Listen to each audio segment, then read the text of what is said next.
പിതാവിന്റെയും പുത്രന്റെയും പരിശുദ്ധാത്മാവിന്റെയും നാമത്തിൽ ആമേൻ. അമ്മേ പരിശുദ്ധ അമ്മേ, അമ്മേ പരിശുദ്ധമേ, ദൈവമാതാവേ, കൃപാസനത്തിലൂടെ ഞങ്ങളുടെ ദേശത്തിനും അമ്മ മധ്യസ്ഥം തേടി തന്ന എല്ലാ അനുഗ്രഹങ്ങൾക്കും കൃപകൾക്കും ഞങ്ങളിപ്പോൾ ഹൃദയം നിറഞ്ഞ നന്ദി പറയുന്നു. അമ്മേ പരിശുദ്ധമേ, ദൈവമാതാവേ, 2004 ഡിസംബർ 7 ഉച്ചകഴിഞ്ഞ് 2:30 കൃപാസനത്തിൽ സംഭവിച്ച അമ്മയുടെ പ്രത്യക്ഷപ്പെടലിനെ കുറിച്ച് തിരുസഭയ്ക്ക് സമർപ്പിച്ചിരിക്കുന്ന പഠനരേഖകളുടെ സഭാത്മകമായ പഠനം ആരംഭിക്കുവാൻ ഞങ്ങൾ പ്രാർത്ഥിക്കുന്നു. അമ്മേ പരിശുദ്ധമേ, ഭൂസ്വർലോകങ്ങളുടെ രാജ്ഞിയായ അങ്ങേയ്ക്ക് ഭൗമസംരക്ഷണത്തിനായി പ്രപഞ്ചപ്രകൃതിയെ തന്നെ തിരുസഭ പ്രതിഷ്ഠിക്കുവാൻ ഈ പ്രത്യക്ഷീകരണം വഴി ഇടയാക്കണമേ. പരിശുദ്ധമേ, ജപമാല മാതാവേ, സകല കൃപാസനം പ്രാർത്ഥനയോടും ചേർത്ത് ഞങ്ങളിപ്പോൾ പ്രാർത്ഥിക്കുന്ന ഈ കുടുംബത്തിന്റെ പ്രത്യേക നിയോഗം പറ മക്കളെ.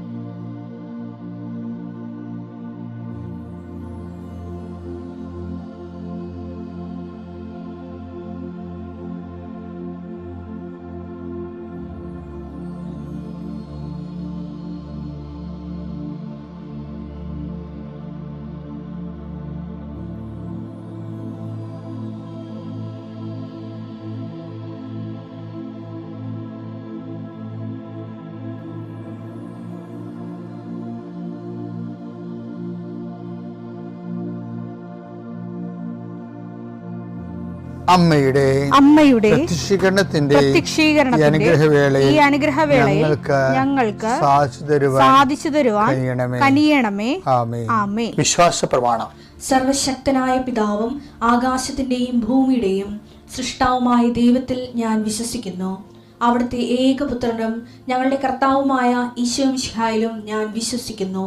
ഈ പുത്രൻ പരിശുദ്ധാത്മാവിനാൽ ഗർഭസ്ഥനായി കന്യകാമറിയത്തിൽ നിന്ന് പിറന്ന് പൊന്തിയോസ് പീലാത്തോസിന്റെ കാലത്ത് പീഡകൾ സഹിച്ച് കുരിശിൽ തറയ്ക്കപ്പെട്ട് മരിച്ച് അടക്കപ്പെട്ട് പാതാളങ്ങളിൽ ഇറങ്ങി മരിച്ചവരുടെ ഇടയിൽ നിന്ന് 3-ാം നാൾ ഉയർത്ത് സ്വർഗത്തിലേക്ക് എഴുന്നള്ളി സർവശക്തിയുള്ള പിതാവായ ദൈവത്തിന്റെ വലതുഭാഗത്തിരിക്കുന്നു.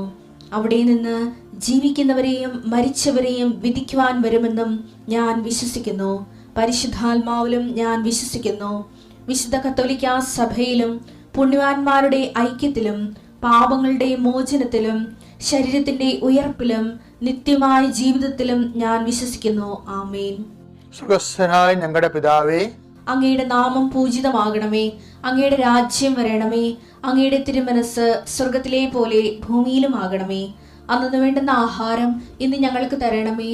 ഞങ്ങളോട് തെറ്റ് ചെയ്യുന്നവരോട് ഞങ്ങൾ ക്ഷമിക്കുന്നത് പോലെ ഞങ്ങളുടെ തെറ്റുകൾ ഞങ്ങളോടും ക്ഷമിക്കണമേ. ഞങ്ങളെ പ്രലോഭനത്തിൽ ഉൾപ്പെടുത്തരുതേ, തിന്മയിൽ ഞങ്ങൾ രക്ഷിക്കണമേ. ആമേൻ. നന്മ നിറഞ്ഞ മറിയമേ, സ്വസ്തി. കർത്താവ് അങ്ങയുടെ കൂടെ സ്ത്രീകളിൽ അങ്ങ് അനുഗ്രഹിക്കപ്പെട്ടവളാകുന്നു. അങ്ങയുടെ ഉദരത്തിൻ ഫലമായി ഈശോ അനുഗ്രഹിക്കപ്പെട്ടവനാകുന്നു. പരിശുദ്ധ മറിയമേ, തമ്പുരാന്റെ അമ്മേ, പാപികളായ ഞങ്ങൾക്ക് വേണ്ടി ഇപ്പോഴും ഞങ്ങളുടെ മരണസമയത്തും തമ്പുരാനോട് അപേക്ഷിക്കണമേ. ആമേൻ.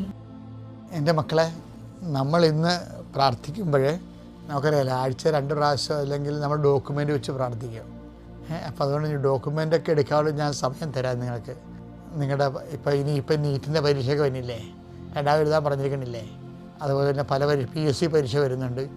അതുപോലെ തന്നെ നിങ്ങളുടെ പ്രമാണങ്ങളില്ലേ, ജപ്തി നടപടികൾ, അതുപോലെ അളവുകൾ, തർക്കങ്ങൾ, വഴിത്തർക്കങ്ങൾ, അതിൻ്റെ സ്കെച്ചൊക്കെ ഉണ്ടാക്കണം മക്കളെ. വഴിത്തർക്കങ്ങളുണ്ടെങ്കിൽ അതൊക്കെ ഈ സമയത്ത് പ്രാർത്ഥനയ്ക്ക് ഈശോയ്ക്ക് കാണിക്കണം. കാര്യം ഈ പ്രാർത്ഥന ഒത്തിരി പേർക്ക്, 100 കണക്കിന് മനുഷ്യർ സാക്ഷ്യം പറയുന്നുണ്ട് ഈ പ്രാർത്ഥനയിൽ പങ്കെടുത്ത് വിടുതൽ പ്രാപിച്ചവർ. അപ്പോൾ എന്ത് രേഖയാണ് മക്കളിൽ ഉള്ളത്? പാസ്പോർട്ടോ, വിസയോ, റിജക്റ്റ് ചെയ്ത വിസയോ, എന്താണ് കയ്യിലുള്ളത്? എല്ലാ രേഖകളും എടുക്കും മക്കളെ. മിണ്ടാതെ പോയില്ല എടുക്കുക. കയ്യിൽ പേന എടുത്താലും കുഴപ്പമില്ല, പെൻസിൽ എടുത്താലും കുഴപ്പമില്ല, ഇൻസ്ട്രുമെൻ്റ് ബോക്സ് എടുത്താലും കുഴപ്പമില്ല, എന്ത് വേണമെങ്കിലും എടുക്കാം നിങ്ങൾക്ക്.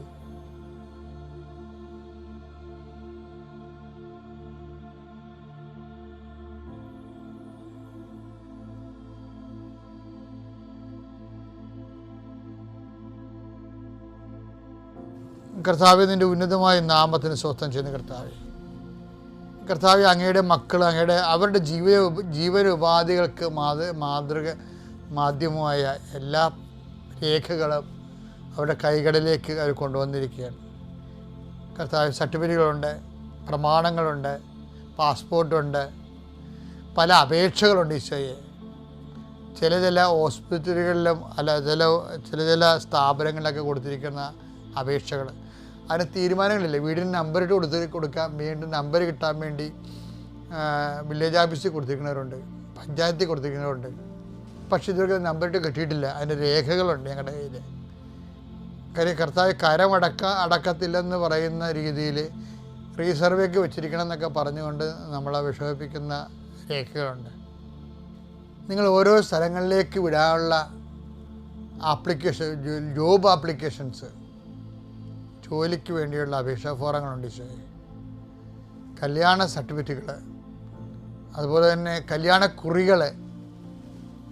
ഇന്ന ദിവസങ്ങൾ കല്യാണം ഉള്ളത് കൊണ്ട് ആ കല്യാണം നടത്താനുള്ള കുറികൾ, ആൾക്കാർക്ക് കല്യാണക്കുറികൾ ഡിസ്ട്രിബ്യൂട്ട് ചെയ്യണമെന്ന് മുമ്പുള്ള ആദ്യത്തെ കുറികൾ, അതിൻ്റെ ഡിസ്ട്രിബ്യൂട്ട് ചെയ്ത് കഴിഞ്ഞുള്ള കുറികൾ എൻ്റെ മക്കൾ കയ്യിലെടുക്കുക. ഇപ്പോൾ പരിശുദ്ധ അമ്മ അതെല്ലാം ആസ്വദിക്കാൻ വേണ്ടി ഈശോയ്ക്ക് മധ്യസ്ഥം വഹിക്കേണ്ട സമയമാണ്. നിങ്ങളുടെ ആശുപത്രി ചീട്ടുകൾ, മരുന്നിൻ്റെ കുറിപ്പടികൾ, നിങ്ങളുടെ ടിക്കറ്റുകൾ, റെയിൽവേ ടിക്കറ്റാകാം, പ്ലെയിനിൻ്റെ ടിക്കറ്റാകാം, ടിക്കറ്റുകൾ. കർത്താവ്, നിൻ്റെ ഉന്നതമായ നാമത്തിന് സ്വസ്ഥം ചെയ്യുന്നു. കർത്താവ്, മക്കളുടെ കയ്യിൽ അവർ ഉയർത്തിയിരിക്കുന്ന രേഖകൾ അവരുടെ യാത്രയാണ്, അല്ലെങ്കിൽ അവരനുഭവിക്കുന്ന ഞെരുക്കമാണ്. ഇതിൻ്റെ തടസ്സങ്ങൾ, ഇത് ആര് വരികയാണ്, ഇത് ഏത് ഓഫീസിലാണ് തടസ്സങ്ങൾ ഇരിക്കുന്നത്, ഏത് നിയമമാണ് എൻ്റെ തടസ്സമായി മാറിയിരിക്കുന്നത്. യേശുക്രിസ്തു നാമത്തിൽ ഞാനത് ബന്ധിക്കുന്നു. അമ്മയെ, പരിശുദ്ധമേ, ദേവമാതാവേ, കുഞ്ഞുങ്ങളുടെ മക്കളുടെ കയ്യിരിക്കുന്ന എല്ലാ രേഖകളും, ക്വസ്റ്റ്യൻ പേപ്പറുകൾ, ആൻസർ പേപ്പറുകൾ, പാസ്പോർട്ടുകൾ, വിസകൾ, അതുപോലെ തന്നെ സ്ഥലത്തിൻ്റെ ജപ്തി നടപടിയുടെ രേഖകൾ, പ്രമാണരേഖകൾ, പട്ടയത്തിൻ്റെ രേഖകൾ, ചിട്ടിയുടെ പേപ്പറുകൾ, കടങ്ങൾ, എന്തെല്ലാം രേഖകളാണോ അതെല്ലാം കർത്താവിൻ്റെ വിശുദ്ധമായ രക്തത്തെ തളിക്കപ്പെടട്ടെ എന്ന് പ്രാർത്ഥിക്കുന്നു. എൻ്റെ കർത്താവിൻ്റെ ഉന്നതമായ നാമത്തിൽ ആസ്വദിക്കണമേ. രോഗികളെ ആസ്വദിക്കുന്നു, ജീവിത പ്രതിസന്ധിയിലിരിക്കുന്നവരെ ആശീർവദിക്കുന്നു. തൊഴുത്തിലും അതുപോലെ ആനിമൽ ഫാമിലും കോഴി വളർത്തുന്ന സ്ഥലങ്ങളിലും പലതരത്തിലുള്ള രോഗങ്ങളുമെല്ലാം ജീവിതമാർഗ്ഗങ്ങൾ മുട്ടിപ്പോവുകയും മൃഗങ്ങൾ മരിക്കുകയും പ്രസവിക്കാതെ പ്രസവം മുട്ടിയിരിക്കുകയും വരുമാനമില്ലാതെ വിഷമിക്കുകയും ചെയ്യുന്ന എല്ലാ മേഖലകളും കർത്താവേ, നമ്മൾ ഉണ്ടാക്കുന്ന ഉൽപ്പന്നങ്ങൾ വിറ്റഴിക്കാൻ പറ്റാത്ത അവസ്ഥയിൽ വീട്ടിൽ കുന്നുകൂടി കിടക്കുന്നവരുണ്ട്. കുരുമുളകും ഏലവും ഉൾപ്പെടെ. അതുപോലെ പല കായ്ഫലങ്ങൾ വിൽക്കാൻ പറ്റാതെ വീട്ടിൽ കൂട്ടിയിട്ടിരിക്കുന്നവരുണ്ട്, കൂട്ടിക്കിടന്ന് നശിച്ചു പോകുന്നുണ്ട്. തർക്കപ്പുരയിടത്ത് തേങ്ങ മുളച്ച് കിടക്കുന്നവരുണ്ട്. കർത്താവേ, ആർക്കാർക്ക് എടുക്കാൻ പറ്റാത്തത് കേസായി കിടക്കുന്നവരുണ്ട് ഈശോയെ. അതിന് മേലെല്ലാം എസക്കേൻ്റെ താഴെ വരെ, അസ്ഥികളുടെ താഴെ വരെ എന്ന പോലെ കർത്താവിൻ്റെ ആത്മാവ് ജ്വലിച്ചുകൊണ്ട് ബന്ധങ്ങൾ അഴിഞ്ഞു മാറട്ടെ പ്രാർത്ഥിക്കുന്നു.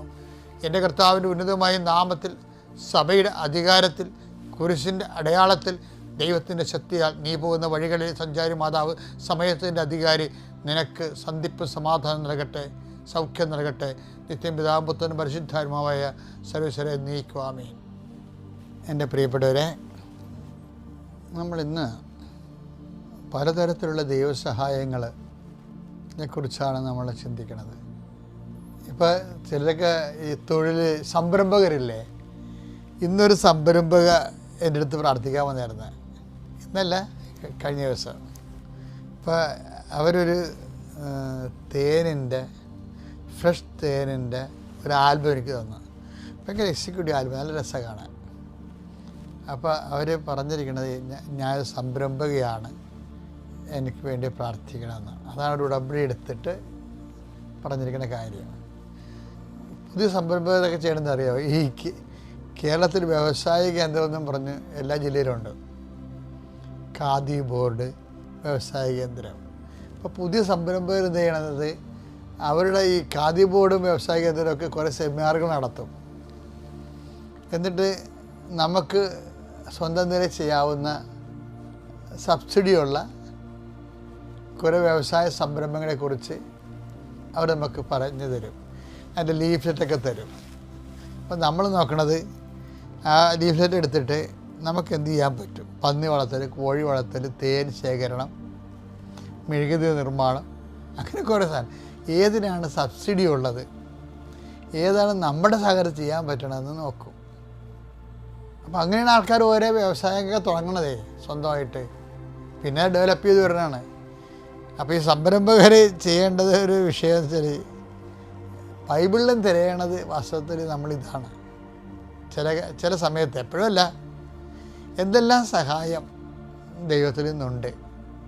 ഒരു ആധ്യാത്മികമായ ഒരു സംരംഭം, കൃപ ഉൽപ്പാദിപ്പിക്കുക എന്നുള്ള സംരംഭമാണല്ല, ആത്മീയ സംരംഭമാണ് കൃപ ഉൽപ്പാദിപ്പിക്കുക എന്ന് പറയുന്നത്. നമുക്കറിയാം, ഒരു ക്രിസ്ത്യൻ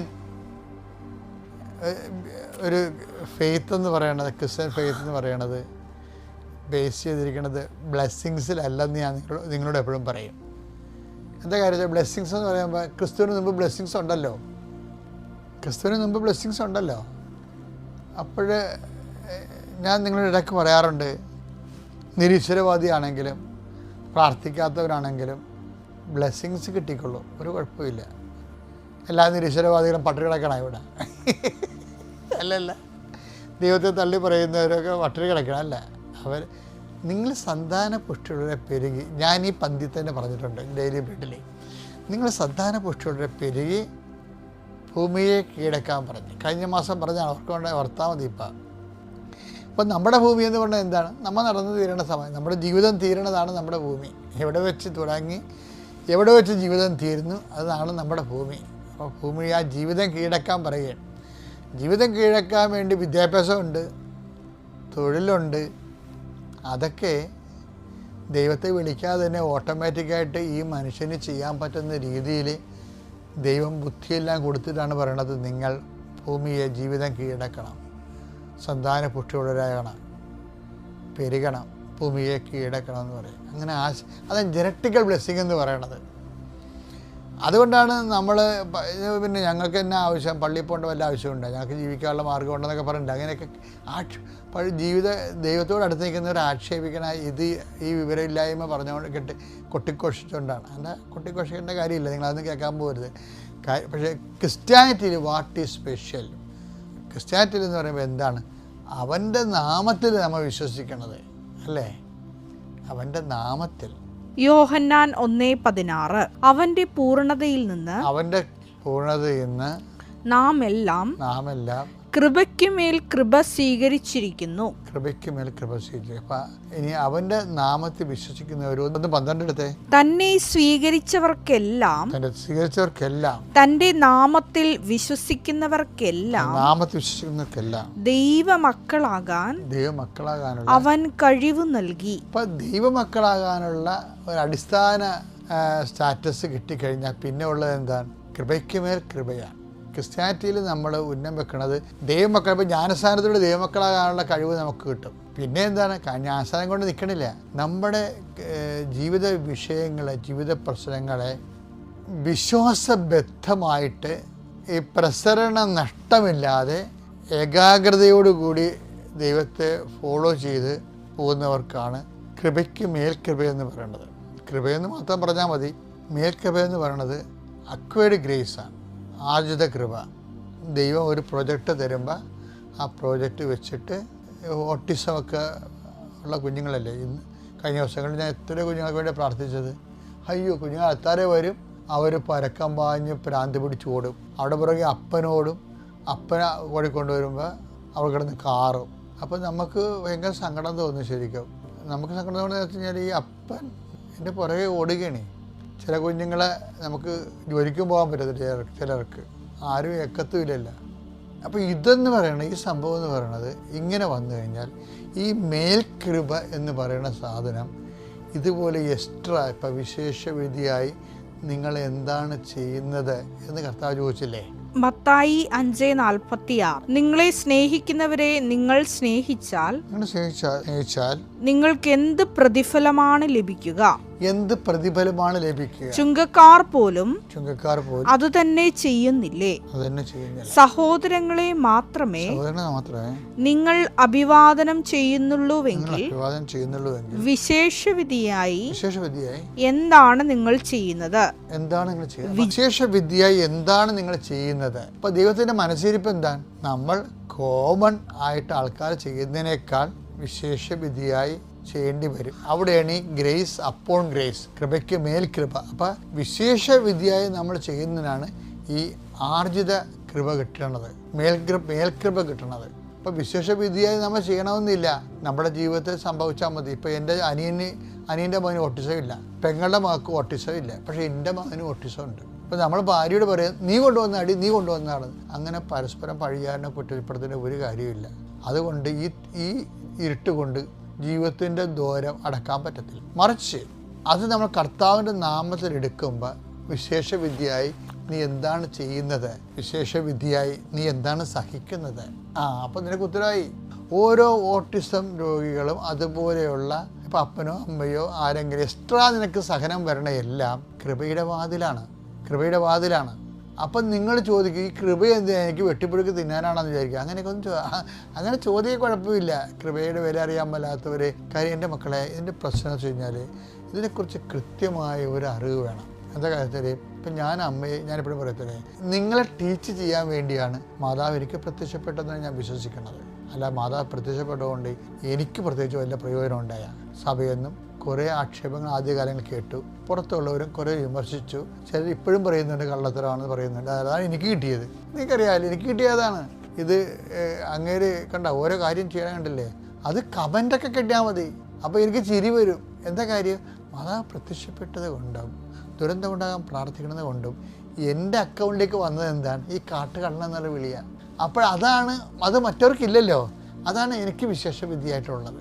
ആ വിശേഷവിധി എന്ന് പറയുമ്പോൾ നമ്മൾക്കിപ്പോൾ ഓട്ടിസൺ അല്ലെങ്കിൽ പാരലൈസ്ഡ് ആയിട്ടുള്ള മാതാപിതാക്കന്മാർ, അപ്പോൾ ഇങ്ങനെ എന്തെങ്കിലും വിശേഷവിധി എന്താണ് ചെയ്യണമെന്ന് ചോദിക്കുമ്പോഴും നമുക്ക് ചെയ്യണത് പോലെ തന്നെയാണ് വിശേഷവിധിയായി നിങ്ങൾ എന്താണ് സഹിക്കുന്നത് എന്ന് പറഞ്ഞാൽ എൻ്റെ ദൈവപൈതലെ, നിനക്കത് അക്കൗണ്ട് അതിനൊരു മറുപടി പറയാനുണ്ടെങ്കിൽ നീ കൃപയുടെ വാതിലാണ്. അപ്പം നിങ്ങൾ ചോദിക്കരുത് ആ കൃപ കിട്ടിയിട്ട് എന്തിനാണെന്ന്.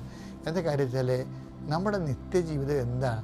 ദൈവത്തെ മുഖാഭിമുഖം കണ്ട് ആനന്ദിക്കുന്നത് നമ്മൾ കരിസ്യത്തിൽ പറയും. പക്ഷേ നിങ്ങൾക്കറിയാമല്ലോ, ദൈവത്തെ എനിക്ക് സ്വർഗത്തെക്കുറിച്ച് നല്ലൊരു അനുഭവജ്ഞാനം ഉണ്ടെന്ന് എൻ്റെ ഒരു ധാരണ. വെച്ചാലും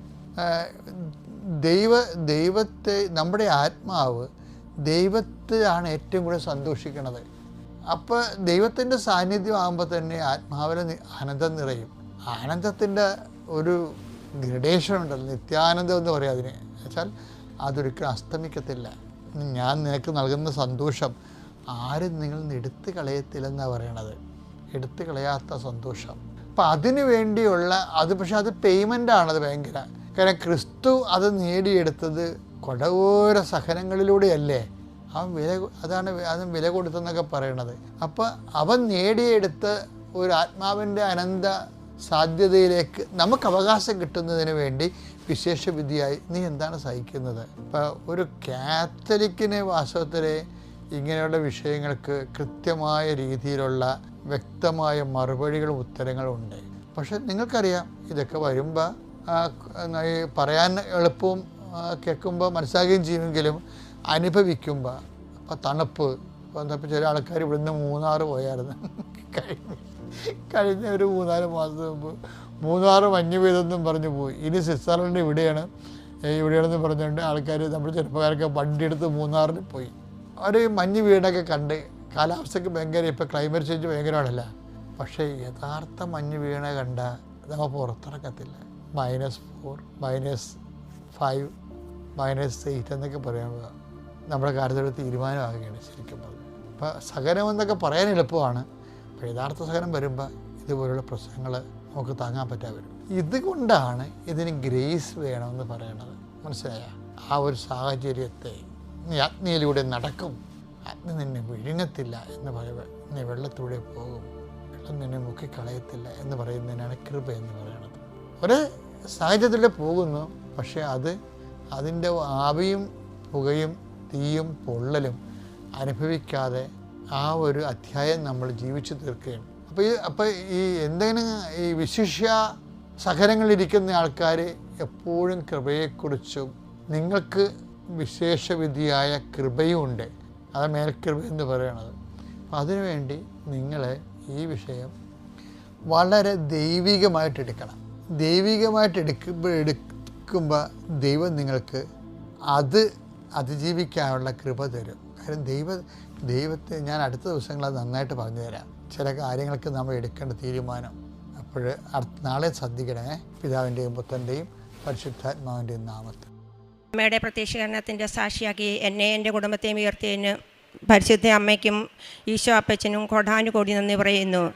എൻ്റെ പേര് സജിനി ജോസ്, ഇതെൻ്റെ ഹസ്ബൻഡ് ജോസ്, അത് എൻ്റെ മകൻ നിതിൻ ജോസ്. ഞങ്ങൾ വരുന്നത് പാലക്കാട് ഡിസ്ട്രിക്റ്റുള്ള മണ്ണാർക്കാട് എന്ന സ്ഥലത്ത് നിന്നാണ്. ഞങ്ങളുടെ ഇടവക ചെങ്ങലേരി സേക്രഡ് ഹാർട്ട് ചർച്ചിൽ നിന്ന് വരുന്നു.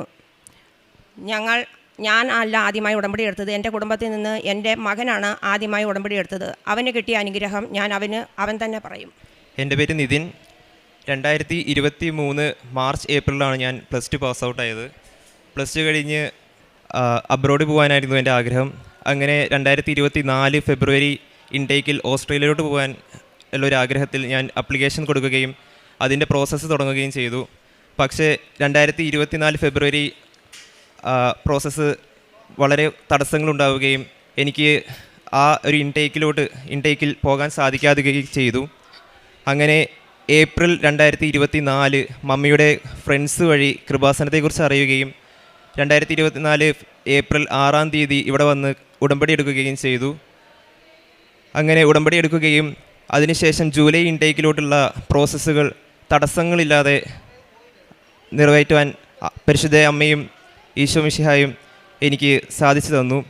അങ്ങനെ ജൂലൈ 27-ാം തീയതി ഓസ്ട്രേലിയയിൽ എത്തുകയും അതിനുശേഷം ഇപ്പോൾ 2 വർഷമായി 3 സെമസ്റ്റർ കഴിഞ്ഞു.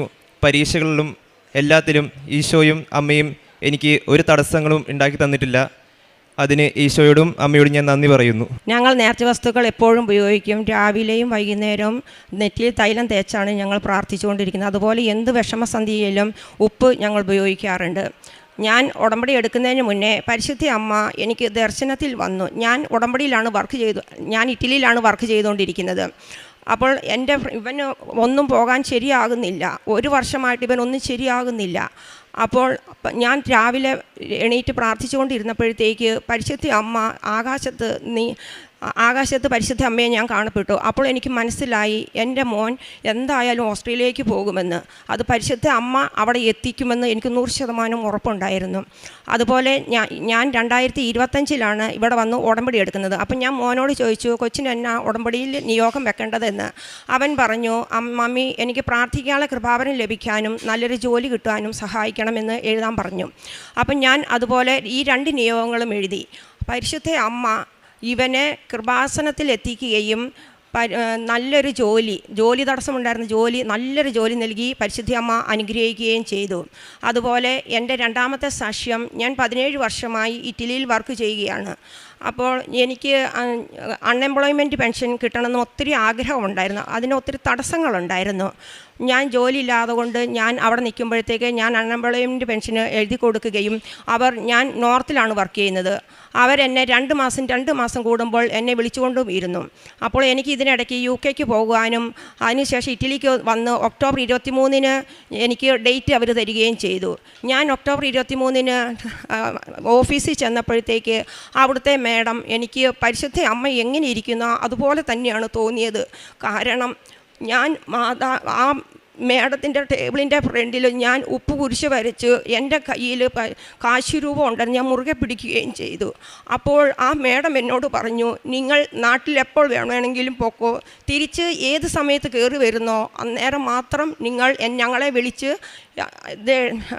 അപ്പോയിൻമെൻ്റ് എടുത്താൽ മതിയെന്ന്. പക്ഷേ ഞാൻ നിയോഗത്തിനകത്ത് 1 ഇയറാണ് വെച്ചിരുന്നത്. പക്ഷേ പരിശുദ്ധ അമ്മ എനിക്ക് 679 ദിവസമായിട്ട് അതെനിക്ക് ഉയർത്തി തന്നു. അതുപോലെ എൻ്റെ ജോലി, ഞാൻ നാട്ടിൽ വന്നിട്ട് 9 മാസമായി.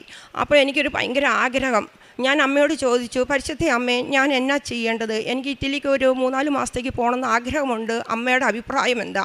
പരിശുദ്ധ അമ്മ എനിക്ക് അടയാളങ്ങൾ കാണിച്ചു തന്നു. അപ്പോൾ എനിക്ക് മനസ്സിലായി അമ്മ എന്നെ വിടുന്നുണ്ടെന്ന്. അപ്പോൾ എനിക്ക് അമ്മയോട് ഞാൻ ചോദിച്ചു, അമ്മ ഞാൻ ഓഗസ്റ്റിൽ ഏത് ഡേറ്റിലാണ് പോകേണ്ടത്? അമ്മ എനിക്ക് 9 എന്ന അക്കം കാണിച്ചു തന്നു. പച്ചത്തിരിയിലാണ് കാണിച്ചു തന്നത്. അപ്പം എൻ്റെ ധാരണ ഞാൻ ഫ്ലൈറ്റ് എടുക്കേണ്ടത് 9-ാം തീയതി എന്നാണ്. പക്ഷേ എനിക്ക് ആ സമയത്ത് ടിക്കറ്റ് കിട്ടിയില്ല.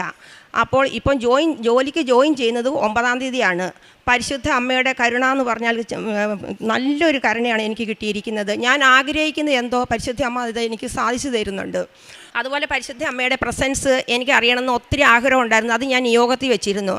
പരിശുദ്ധ അമ്മ മഴവില്ലിലെ, ദർശനത്തിലെ, തിരിയിലെ, പച്ചത്തിരിയിലെ, നീലത്തിരിയിലെ എല്ലാം പരിശുദ്ധ അമ്മയുടെ സാന്നിധ്യം എനിക്ക് അറിയിക്കുന്നുണ്ട്. അത് ഇന്നലെയും കൂടി എനിക്ക് നീലത്തിരിയിൽ ഫ്ലവർ വന്നായിരുന്നു. പരിശുദ്ധ ഞാൻ ഇങ്ങനെ ചോദിച്ചാൽ മതി, അമ്മ എന്നാ എൻ്റെ അടുത്ത് ഇപ്പം ഇല്ല എന്ന് ചോദിച്ചാൽ പരിശുദ്ധ അമ്മ തിരിയിൽ അമ്മയുടെ പ്രസൻസ് അന്നേരം അറിയിക്കും. എൻ്റെ ഹസ്ബൻഡിന് MRI സ്കാൻ ചെയ്തപ്പോഴത്തേക്ക് സ്പൈനൽ കോഡ് ബൾജിങ് ആയി, നെർവ് കംപ്രഷനായി, കാലുവേദന തുടങ്ങി. അപ്പോൾ ഡോക്ടർ പറഞ്ഞു 5 ദിവസം അവിടെ അഡ്മിറ്റ് ആകണമെന്ന്. ഞങ്ങൾ ഹോസ്പിറ്റലിൽ ചെന്ന് അഡ്മിറ്റ് ആകുന്നതിന് മുന്നേ, ഞാൻ വീട്ടിൽ നിന്ന് ഇറങ്ങുന്നതിന് മുന്നേ ഞാൻ പരിശുദ്ധ അമ്മയോട് പറഞ്ഞു, അമ്മേ ഹോസ്പിറ്റലിൽ പോരാൻ ഞങ്ങളുടെ കൂടെ ആരുമില്ല, ഞാനും എൻ്റെ ഹസ്ബൻഡും മാത്രമാണ് പോകുന്നതെന്ന് പറഞ്ഞപ്പോൾ മാതാവ് തിരിയിൽ കാണിച്ചു തന്നു മാതാവിൻ്റെ രൂപം. അപ്പോൾ എനിക്ക് മനസ്സിലായി പരിശുദ്ധ അമ്മ കൂടെയുണ്ടെന്ന്.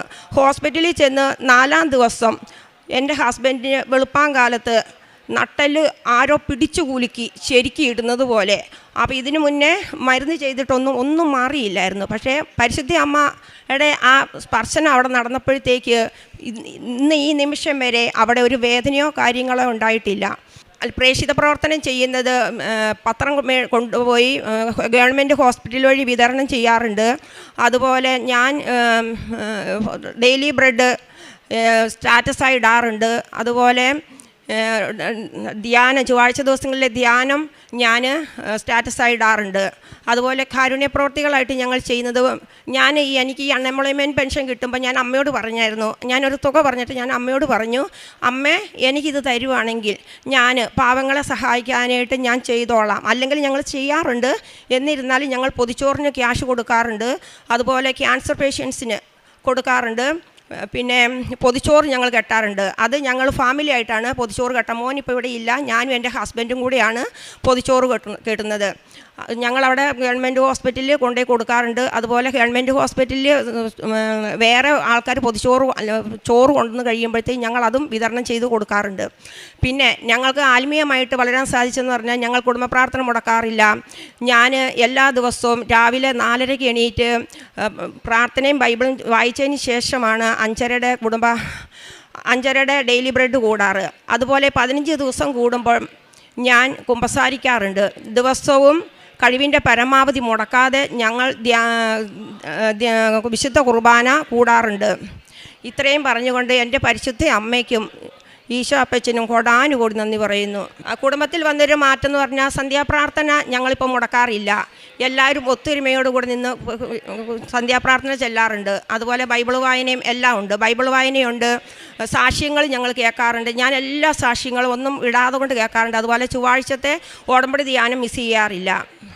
ഇത്രയും പറഞ്ഞുകൊണ്ട് എൻ്റെ വാക്കുകൾ ഞാൻ അവസാനിപ്പിക്കുന്നു. ഈശോ അപ്പച്ചനും അമ്മയ്ക്കും ഒരിക്കൽ കൂടി കോടാനുകോടി നന്ദി പറയുന്നു. ഇതാ ഞാൻ പുതിയ ഒരു കാര്യം ചെയ്യുന്നു, അത് മുളയെടുക്കുന്നത് നിങ്ങൾ അറിയുന്നില്ലേ? ഞാൻ വിജനദേശത്തൊരു പാതയും മരുഭൂമിയിൽ നദികളും ഉണ്ടാക്കും. യെശയ്യാ പ്രവാചന പുസ്തകം 43-ാം അധ്യായം 19-ാം വചനമാണ്. പുതിയ ഒരു കാര്യം ചെയ്യുന്നു, അത് മുളയെടുക്കുന്നത് നിങ്ങൾ അറിയുന്നില്ലേ? വിജനദേശത്ത് പാതയും മരുഭൂമിയിൽ നദിയും ഉണ്ടാക്കുന്ന ഒരു ദൈവം. പരിശുദ്ധ അമ്മ കൃപാസനം അമ്മയുടെ മധ്യസ്ഥതയിൽ ഉടമ്പടിയിലൂടെ ദൈവം നമ്മുടെ ജീവിതത്തിൽ പുതിയ തുടക്കങ്ങളാണ് ഉണ്ടാക്കുന്നത്. ചിലപ്പോൾ നമ്മുടെ ജീവിതം മരുഭൂമി പോലെ വരേണ്ടതാവാം, വഴിയില്ലാത്തതും പ്രതീക്ഷയില്ലാത്തതുമായി തോന്നാം. പക്ഷെങ്കിൽ ഉടമ്പടിയിലൂടെ ദൈവം പറയുന്നത് ഞാൻ പുതിയ കാര്യം ചെയ്യുന്നു എന്നാണ്. മനുഷ്യന് അസാധ്യമായെന്ന് തോന്നുന്ന സാഹചര്യങ്ങളിൽ ദൈവം പുതിയ വഴികൾ തുറക്കുകയും അനുഗ്രഹത്തിൻ്റെ ഉറവുകൾ ഒഴുക്കുകയും ചെയ്യുന്ന ഒരു ദൈവത്തെയാണ് ഉടമ്പടിയിൽ നമുക്ക് കണ്ടുമുട്ടാൻ സാധിക്കുന്നത്. ഒരു പക്ഷേ പരാജയങ്ങളാവാം, രോഗാവസ്ഥകളാവാം, ബുദ്ധിമുട്ടുകൾ, സാമ്പത്തിക പ്രശ്നങ്ങളും കുടുംബ പ്രശ്നങ്ങൾ എന്നിവയിലൊക്കെ നിരാശപ്പെടാം. ഉടമ്പടിയിൽ ഉറച്ചു വിശ്വസിക്കുമ്പോൾ പഴയ വേദനകളിൽ തങ്ങി നിൽക്കാതെ ഉടമ്പടിയിൽ കൂടി ദൈവം ഒരുക്കുന്ന പുതിയ അവസരങ്ങൾ സ്വീകരിച്ച് പുതിയ വാതിലുകൾ തുറന്ന് ആത്മീയ പാതയിൽ പരിശുദ്ധ അമ്മയോട് കൂടെ സഞ്ചരിക്കുമ്പോഴാണ് നമ്മുടെ ജീവിതയാത്രയിൽ ഒരു പുതിയ ഉണർവ് നമുക്ക് ലഭിക്കുന്നത്. അങ്ങനെയുള്ള ഒരു വലിയ പ്രത്യക്ഷീകരണത്തിൻ്റെ സാക്ഷ്യമാണ് സജിനി ജോസ് എന്ന സഹോദരി നമ്മളോട് പങ്കുവച്ചത്. ആദ്യമായി ഈ കുടുംബത്തിൽ മകനാണ് ഉടമ്പടി എടുത്തത്. കൃപാസനത്തെപ്പറ്റി അറിയുകയും ഓസ്ട്രേലിയയിലേക്ക് പോകാനുള്ള ആഗ്രഹത്തോടെ മകൻ വളരെയേറെ തടസ്സങ്ങളുണ്ടായിരുന്നു. 1 വർഷത്തോളവും തടസ്സങ്ങൾ മാറുവാനായിട്ട് ശ്രമിച്ചു. പക്ഷേ സ്വന്തം കഴിവുകൊണ്ട് പറ്റില്ല എന്ന് മനസ്സിലായപ്പോൾ ഉടമ്പടിയിൽ നിയോഗമായി സമർപ്പിച്ച് പ്രാർത്ഥിച്ചതിൻ്റെ ഫലമായിട്ട് പെട്ടെന്ന് തന്നെ ഓസ്ട്രേലിയയിലേക്ക് പോകാനുള്ള വിസിറ്റിംഗ് വിസ റെഡിയാവുകയും പിന്നീട് എല്ലാ കാര്യങ്ങളും ഈ മകൻ്റെ കാര്യത്തിൽ ഈശോയുടെയും അമ്മയുടെ ഒരു വലിയ ഇടപെടൽ, പുതിയ ഒരു വഴിയാണ് ഈ മകന് തുറന്നു കൊടുത്തത്. ഈശോയും അമ്മയും ചേർന്ന് നിന്ന് അങ്ങനെ മകൻ ഓസ്ട്രേലിയക്ക് പോയി. പിന്നീട് ഒരു ജോലിയുടെ കാര്യമാണ്, അത് നിയോഗത്തിൽ സമർപ്പിച്ചതിൻ്റെ ഫലമായിട്ട് നല്ലൊരു ജോലി നൽകി അവിടെ ഈ മകനെ അനുഗ്രഹിക്കുകയാണ്. പിന്നീട് അമ്മ ഉടമ്പടി എടുക്കാനായിട്ട് വന്നു. വന്നപ്പോഴും ഈ അമ്മയുടെ ആഗ്രഹവും അതുതന്നെയായിരുന്നു.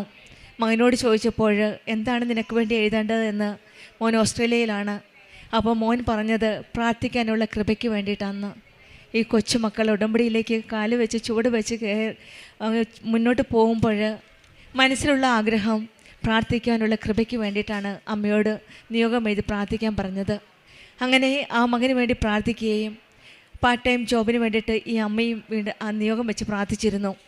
അതിൻ്റെ ഫലമായിട്ട് തന്നെയാവാം ഒരുപക്ഷെ ഈ മകന് പെട്ടെന്ന് ഒരാഴ്ച ലീവ് കിട്ടുകയും പരിശുദ്ധ അമ്മയുടെ സന്നിധിയിൽ അമ്മയോട് ചേർന്ന് നിന്ന് ഇവിടെ വന്ന് തന്നെ പ്രാർത്ഥിക്കാൻ ചെയ്യുകയും സാധിച്ചത്. അങ്ങനെ ഉടമ്പടി പുതുക്കി മോൻ തിരിച്ചുപോയി ജോലിയിൽ കണ്ടിന്യൂ ചെയ്തു. നഴ്സിംഗ് സ്റ്റഡിയും കണ്ടിന്യൂ ചെയ്തു. ഇപ്പോൾ 3rd സെമസ്റ്റർ കണ്ടിന്യൂ ചെയ്യുകയാണ്. അതും എല്ലാ കാര്യങ്ങളിലും ഈശോയുടെ അമ്മയുടെ ഒരു വലിയ ഇടപെടൽ നമുക്ക് കാണുവാൻ സാധിക്കും. ഉടമ്പടിയിലെ കൊച്ചുമക്കളുടെ ജീവിതത്തിൽ ഈശോയും അമ്മയും ചേർന്ന് നിൽക്കുമ്പോൾ, പ്രാർത്ഥിക്കാനുള്ള കൃപയ്ക്ക് വേണ്ടി പ്രാർത്ഥിക്കുമ്പോൾ ഈശോയും അമ്മയും കൈവിടാതെ മുന്നോട്ട് നയിക്കുന്ന മക്കളെ പറ്റിയാണ് സാക്ഷി നാം കേട്ടത്. പിന്നീട് സ്വജനി തന്നെ അവിടെ വന്ന് ഉടമ്പടി എടുത്തതിന് ശേഷം 17 വർഷത്തോളവും ഇറ്റലിയിൽ ജോലി ചെയ്യുന്ന ഈ മകൾക്ക് അൺഎംപ്ലോയ്ഡ് പെൻഷന് വേണ്ടി അപ്ലൈ ചെയ്തിരുന്നു. അവിടെയും ഈശോയുടെ അമ്മയുടെ അനുഗ്രഹത്താൽ അവിടെ ചെന്നപ്പോൾ, അവിടെ ഇൻ്റർവ്യൂവിന് പോയപ്പോഴും ഓഫീസിൽ പോയപ്പോഴൊക്കെ മാധവൻ്റെ സാന്നിധ്യം മനസ്സിലാക്കാൻ സാധിച്ചു എന്നാണ് ഈ മകൾ പറയുന്നത്. അവിടെ ചെന്നപ്പോൾ ഒരു സോഫ്റ്റ് സ്പോക്കൺ ലേഡീനെ കാണുവാൻ സാധിക്കുകയും അത് മാതാവിൻ്റെ ഒരു സാന്നിധ്യമായി മനസ്സിലാക്കാൻ സാധിച്ചു എന്നാണ് സഹോദരി സാക്ഷ്യപ്പെടുത്തുന്നത്. അതുതന്നെയുമല്ല, പിന്നീട് തിരിച്ചു വരികയും അവിടെ വീണ്ടും ഇറ്റലിയിൽ ഒരു ജോലിക്ക് വേണ്ടി അപ്ലൈ ചെയ്തപ്പോൾ 9 എന്ന നമ്പർ സായാഹ്ന പ്രാർത്ഥനയിൽ പച്ചതിരി കത്തിച്ച് പ്രാർത്ഥിച്ചപ്പോൾ മാതാവ് തന്നെ വെളിപ്പെടുത്തി കൊടുക്കുകയാണ് 9 എന്ന അക്കം. ആ നമ്പർ അത്രയും പെട്ടെന്ന് തന്നെ ക്ലിയറായിട്ട് വന്നപ്പോൾ ഈ സഹോദരി വിചാരിച്ചത് 9-ാം തീയതി എൻ്റെ ടിക്കറ്റ് ബുക്ക് ചെയ്യണം ഇറ്റലിക്ക് പോകുവാൻ എന്നാണ് വിചാരിച്ചത്. പക്ഷേങ്കിൽ 9-ാം തീയതി ഫ്ലൈറ്റില്ലായിരുന്നു. പിന്നീടാണ് മനസ്സിലായത് അത് ജോയിൻ ചെയ്യേണ്ട ഡേറ്റ് 9 എന്ന് അമ്മ നേരത്തെ തന്നെ വെളിപ്പെടുത്തി കൊടുത്തിരുന്നുവെന്ന്. ഉടമ്പടി മക്കളുടെ ജീവിതത്തിൽ നമുക്കറിയാം, പരിശുദ്ധ അമ്മ ജീവനോടെ പ്രത്യക്ഷപ്പെട്ട ഈ ആലയത്തിൽ ഡിസംബർ 7-ാം തീയതി 2004 ഉച്ചകഴിഞ്ഞ് 2:30 അമ്മ വന്നപ്പോൾ സമയഘടികാരം നെഞ്ചിൽ ചാർത്തിയാണ് വന്നത്. ദുരന്തം വരാൻ പോകുന്നു, പ്രാർത്ഥിക്കൂ എന്ന് പറഞ്ഞ മെസ്സേജുമായിട്ടാണ് വന്നത്. വരാൻ പോകുന്ന കാര്യത്തെപ്പറ്റി നേരിട്ട് മുന്നേ പറയുന്ന ഒരമ്മയാണ് കൃപാസനം അമ്മ. ഈ മകളുടെ ജീവിതത്തിൽ മെഴുതിരിയിലൂടെ കാണിച്ചു കൊടുത്ത ആ ഡേറ്റ്, വരാൻ പോകുന്ന ആ നല്ല കാര്യത്തെപ്പറ്റിയാണ് പറഞ്ഞു കൊടുത്തത്. ഉടമ്പടി മക്കളുടെ ജീവിതത്തിൽ ഓരോ ചുവട് വയ്ക്കുമ്പോഴും അമ്മയുടെ ഒരു സാന്നിധ്യത്തിന് വേണ്ടി പ്രാർത്ഥിക്കുമ്പോൾ അമ്മ പറഞ്ഞു കൊടുക്കുന്ന ഓരോ വഴികളാണ്. മഴവിലിൽ കൂടെയും മെഴുതിരിൽ കൂടെയും അമ്മയുടെ സാന്നിധ്യം, മകനെ ഞാൻ നിൻ്റെ കൂടെയുണ്ട് എന്ന്. അങ്ങനെയുള്ളൊരു ബോധ്യമാണ് ഈ മകൾക്കും കിട്ടിയത്. ഓഗസ്റ്റ് 9-ാം തീയതി തന്നെ 9 എന്ന ഡേറ്റ് മെഴുതിരിൽ കാണിച്ചത്. പിന്നീടാണ് ഈ മകൾക്ക് മനസ്സിലായത് 9-ാം തീയതി ഞാൻ ജോയിൻ ചെയ്യേണ്ട ഡേറ്റാണ് അമ്മ എനിക്ക് മുൻകൂട്ടി കാണിച്ചു തന്നതെന്ന്. അങ്ങനെ സന്തോഷത്തോടെ ഓഗസ്റ്റ് 9-ന് ജോലിക്ക് ജോയിൻ ചെയ്യുവാനായിട്ടുള്ള തയ്യാറെടുപ്പോടു കൂടിയാണ് പരിശുദ്ധമ്മയുടെ പ്രത്യക്ഷീകരണത്തിൻ്റെ സാക്ഷിയായിട്ട് ഇന്ന് ഈ കുടുംബം അമ്മയ്ക്ക് നന്ദി പറഞ്ഞുകൊണ്ട് അമ്മയുടെ സന്നിധിയിലായിരിക്കുന്നത്. പിന്നീട് പറഞ്ഞ ഹസ്ബൻഡിൻ്റെ കാലുവേദന, അതായത് സ്പൈനൽ കോഡ് ബൾജിങ്ങും അതിൻ്റെ ഫലമായിട്ട് നെർവ് കമ്പൾഷനായി, പിന്നെ കാലിൻ്റെ വേദന വളരെ തീവ്രമായി കഠിനമായ വേദനയായിരുന്നു. 5 ദിവസം ഹോസ്പിറ്റലിൽ അഡ്മിറ്റ് ചെയ്യണമെന്നാണ് പറഞ്ഞത്. പക്ഷേങ്കിൽ 4-ാം ദിവസം അവിടെയും ഈശോയുടെയും അമ്മയുടെയും ഒരു സാന്നിധ്യം മനസ്സിലാക്കാൻ സാധിച്ചു. അമ്മ തന്നെ അമ്മയുടെ പ്രസൻസ് അവിടെ കാണിച്ചു കൊടുക്കുകയാണ്. അന്ന് രാവിലെ മെഴുകുതിരിയിൽ അമ്മയുടെ രൂപം പ്രത്യക്ഷപ്പെടുകയും പിന്നീട് അന്ന് രാത്രിയിൽ 4-ാം ദിവസം രാത്രിയിൽ ആരോ പിടിച്ച് കുലുക്കുന്നത് പോലെ ഈ സഹോദരന് ഫീൽ ചെയ്യുകയാണ്. അന്ന് മുതൽ ഇന്ന് വരെ ആ വേദനയില്ല. അവിടെയും പരിശുദ്ധ അമ്മയുടെ ഒരു വലിയ കൃപയാലാണ് ആ രോഗസൗഖ്യം ലഭിച്ചു എന്നാണ് ഈ മക്കൾ സാക്ഷ്യപ്പെടുത്തുന്നത്. ഈശോയുടെ അമ്മയോടും ചേർന്ന് നിൽക്കുമ്പോൾ മഴവില്ലിൻ്റെ രൂപത്തിൽ മെഴുകുതിരിയിൽ മറ്റുള്ളവരിൽ കൂടിയ ഏത് രീതിയിൽ നമ്മൾ എപ്പം ചോദിച്ചാലും അമ്മ എൻ്റെ കൂടെ ഉണ്ടോ, അമ്മ വരുന്നുണ്ടോ കൂടെ, ഓരോ ദർശനത്തിൽ കൂടെ അമ്മ തന്നെ ദർശനത്തിൽ കൂടെ കാണിച്ചു കൊടുക്കുകയാണ്, പറഞ്ഞു കൊടുക്കുകയാണ്. പ്രസൻസിൽ കൂടെ മെഴുകുതിരിയിൽ കൂടെ എല്ലാം അമ്മയുടെ സാന്നിധ്യം വെളിപ്പെടുത്തി കൊടുക്കുകയാണ്. ഉടമ്പടി മക്കളുടെ ജീവിതത്തിൽ വചനം പറഞ്ഞ യെശയ്യാ പ്രവാചകൻ്റെ പുസ്തകത്തിൽ കേട്ട വചനവും അത് തന്നെയാണ്. പുതിയൊരു കാര്യം ചെയ്യുന്നു, അത് മുളയെടുക്കാൻ നിങ്ങൾ അറിഞ്ഞില്ലേ എന്നാണ്. ഞാൻ വിജനദേശത്ത് ഒരു പാതയും മരുഭൂമിയിൽ നദികളും ഉണ്ടാക്കും. അങ്ങനെയുള്ള ഒരു ദൈവത്തിൻ്റെ കൂടി ചേർന്നാണ് നമ്മൾ ഉടമ്പടി എടുക്കുന്നത്. നമ്മുടെ ജീവിതത്തിലെ മരുഭൂമികൾ ദൈവം പുത്തൻ വഴികൾ തുറക്കുവാനും നമ്മുടെ വരണ്ട ഹൃദയത്തിൽ അവിടുത്തെ കൃപയുടെ നദികൾ ഒഴുക്കി പരിശുദ്ധ അമ്മയുടെ മധ്യസ്ഥയിൽ അവിടുത്തെ ഹിതം നമ്മുടെ ജീവിതത്തിൽ നിറവേറട്ടെ എന്ന് പ്രാർത്ഥിച്ചുകൊണ്ടും സജിനി ജോസിന് കുടുംബത്തിൽ ലഭിച്ച എല്ലാ അനുഗ്രഹങ്ങൾക്കും നമ്മൾക്ക് കരങ്ങളടിച്ച് ദൈവത്തെ മഹത്വപ്പെടുത്തി